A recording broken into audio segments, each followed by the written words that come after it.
صفائی، سکون اور شعور۔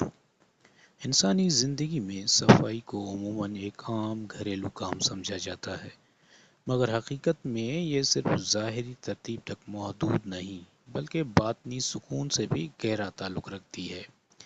انسان کا بکھرا ہوا ماحول اس کے منتشر ذہن کی عکاسی کرتا ہے، جبکہ صاف ستھرا ماحول ذہنی سکون کا ذریعہ بنتا ہے۔ صفائی کو عبادت، مراقبہ اور شکر گزاری کا ذریعہ سمجھنا چاہیے۔ صفائی کسی دباؤ یا مجبوری کا نتیجہ نہیں بلکہ اپنے ماحول اور اپنی ذات کے ساتھ ایک مثبت تعلق قائم کرنے کا عمل ہے۔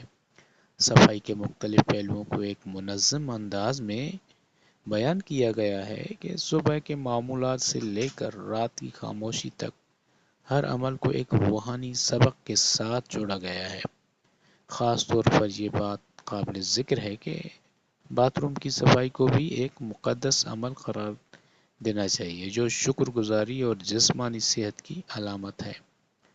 انسان کو ایک وقت میں ایک ہی کام پوری توجہ کے ساتھ کرنا چاہیے۔ ملٹی ٹاسکنگ نہ صرف توجہ کو تقسیم کرتی ہے بلکہ موجودہ لمحے کی قدر کو بھی کم کر دیتی ہے۔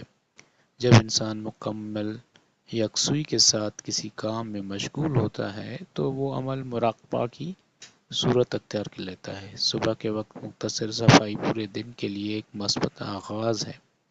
یہ عمل انسان کے ذہن کو منظم کرتا ہے اور دن کو ایک واضح سمت فراہم کرتا ہے۔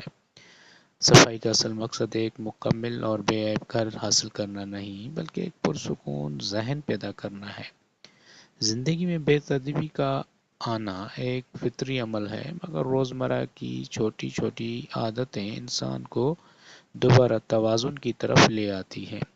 صفائی محض جسمانی عمل نہیں بلکہ ایک روحانی تجربہ ہے۔ اگر انسان شعور اور توجہ کے ساتھ اپنی روزمرہ کے کام انجام دے تو وہ نہ صرف اپنے ماحول کو بہتر بنا سکتا ہے بلکہ اپنے باطن میں بھی سکون پیدا کر سکتا ہے۔